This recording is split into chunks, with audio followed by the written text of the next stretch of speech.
How to replace the headlight bulb on a Nissan Micra. Here we go.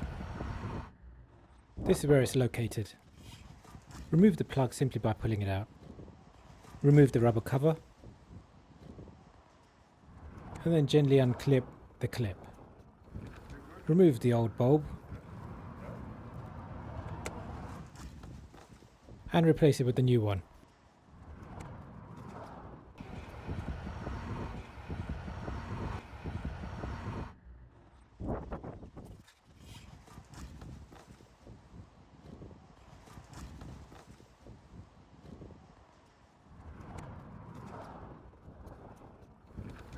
Reattach the rubber casing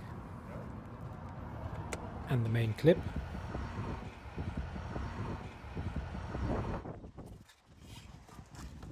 And that is that.